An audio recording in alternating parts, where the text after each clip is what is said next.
रावनि गेजेरजों आंनि जिथुनाखि बेक्तिगत मोनसे आइडेन्टिटि बे आइडेन्टिटि आरो मानहानि लाबोनायनि मोनसे जे बिथाङा मिसलिडिं स्टेटमेन्ट्स आनकनस्टिटिउसनेल वार्ड्स बाहायनानै बिथाङा एलिगेसन लाबोबाय थादों। दा बेनि फारसे आङो खुब दुखु मोननाय जादों। मानोना बे हाखौ बिथाङा कयेकजन बेक्तिफ्रा लोगो नांनानै पार्सनेल बानायनानै लानो नागिरदों। नैबेबादि माखासे उगुल थुगुल मिसलिडिं स्टेटमेन्टखौ होबोदलाबाय थादों।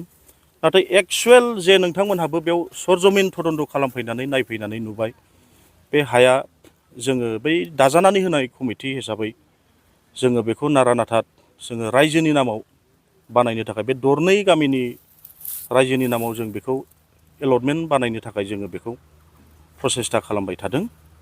दा बे हिसाबै जोङो मोनसे प्रप'जालबो बानायनाय जादोंमोन। जोंहा गामियावनो थानाय जोंनि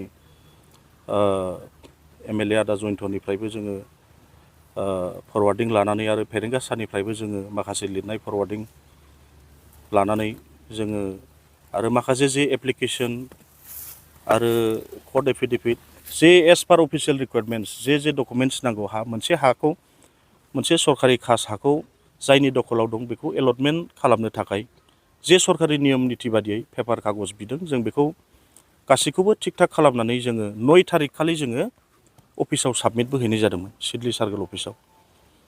दा खिन्थु जोंहा दुर्भाग्य भाबै जों बेयाव किसुमान जोंनिनो गामिनि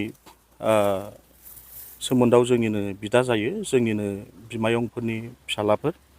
दा बिथांमोनहा नारा-नाथा पार्सनेल भाबै बेक्तिगत भाबै गावसोर बिदा फंबाय साथामनि नामाव हाखौ एलटमेन्ट बानायनो थाखाय दा मण्डल सारजों बिथांमोनहाबो माने नारा-नाथा सेस्ता बानायबाय थानायखौ जोङो जेब्ला जोंनि प्रप'जालखौ अफिसाव लानानै थांदोंमोन बे समाव जोङो नुहैदों। दा साननो लुगैया बाथ्राया बेबो जाहैदों जे जोंनि राजुहुवा प्रप'जालखौ नारखे खालामनानै बै बेक्तिगत जायनाखि प्रप'जाल लानानै थांदों बेखौसो जोंनि मानगोनां बिथां मण्डलखौबो गुरुत्त' होसिननाय बादि जों बेबायदि अनुभब खालामबाय थादों। दा जेयानो जाया मानो जों लुगैदों जे बे हाया जोंनि रायजोनि दखलाव जिथु जों जन्म गैयैनिफ्रायनो जोंनि पुर्ब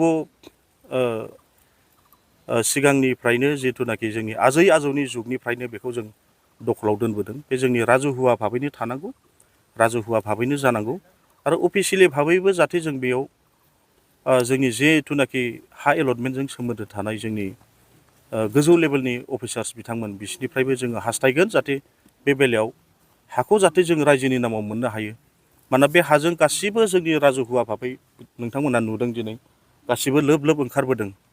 बे हाखौ जोङो जोंनि फिसौ फिथाइनि थाखाय जों बासायनानै दोनलांनांगोन होननानै। मानोना मानसिनि संखिया बांदों नाथाय हानि संखिया खमायनायनिफ्राय खमायलांदों। ओरैनोब्लाबो नोंथांमोनहाबो नुदों जानो हागौ जे सिगाङाव जोंहा गोथैबारि हिसाबै लामानि फारसेथिंजाय जोंहा गोथैबारि हिसाबै जों बाहायबोबाय थादोंमोन राजुहुवा भाबै।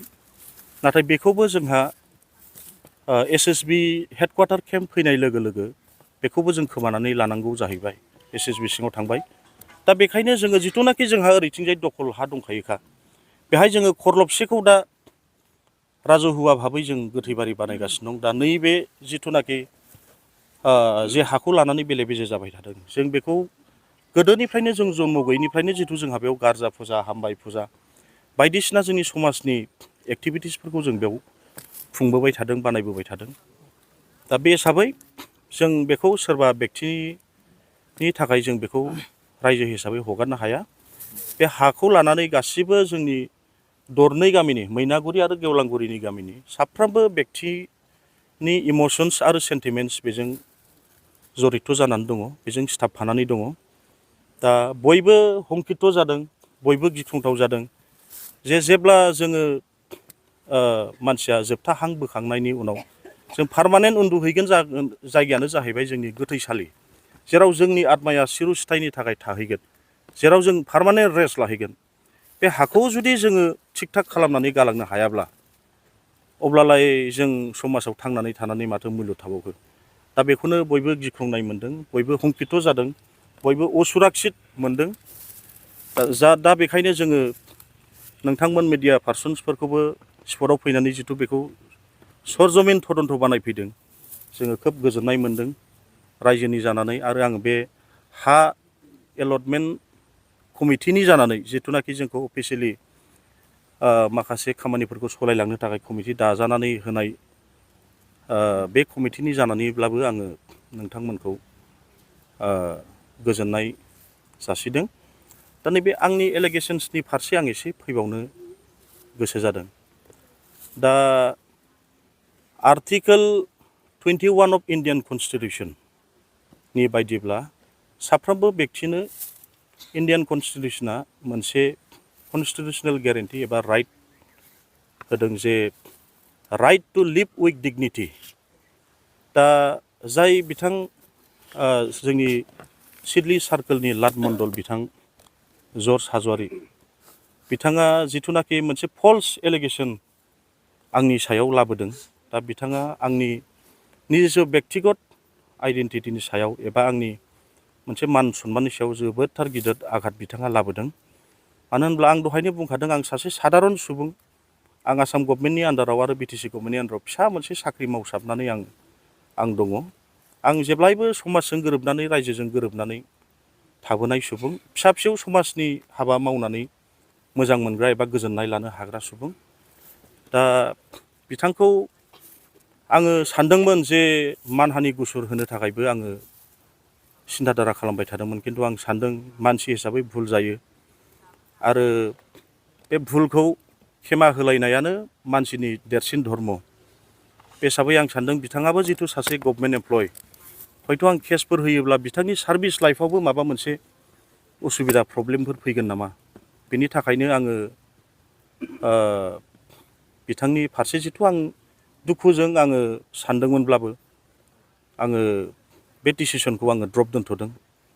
आरो माखासे ससियेल मिडिया एबा निउस पर्टेलफोर जाय बिथांमोनहाबो सरजमिन तदन्त खालामफैयालासे, ग्राउन्ड रियेलिटिखौ जेबो बुजियालासे, जेबो मिथिनानै लानो सेस्था बानायालासे बाहेरा थानानै सोरजोंबा मिसलिड खालामजानानै, मिसगाइड खालामजानानै बिथांमोनहाबो जे मोनसे फल्स रिउमार एबा रायजो राजाफोरखौ मोनसे गावजों गाव उगुल थुगुल एबा मोनसे कनफ्लिक्टिं सिटुएसन जे बिथांमोना सृष्टि खालामनो नारा नाथा सेस्था खालामबाय थादों, बिथांमोननि सायावबो जोङो हयथ' बेबायदि उगुल थुगुल भुल बुजाबुजि गावसिनि मिसलिडिं एक्टिभिटिसफोरजों जुदि खालामबाय थायोब्ला हयथ' जोङो माखासे नैबे social media rules and regulations right जे दङ, बिनि आयेननि दहाय लानानै जों हयथ' गुसुरनि बेबस्थाबो जों राजहुवा भाबै खालामनांनो हागौ।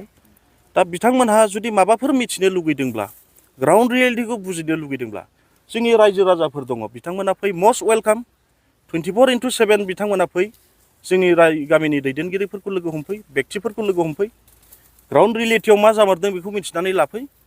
बिनि उनाव गावसिनि जिथुनाखि स्टेटमेन्ट होनांगौ एबा गावसिनि जे निउस आइटेम बानायनांगौ बिथांमोनहा बानायथों। आं बेखौ गुरैयै रायजोनि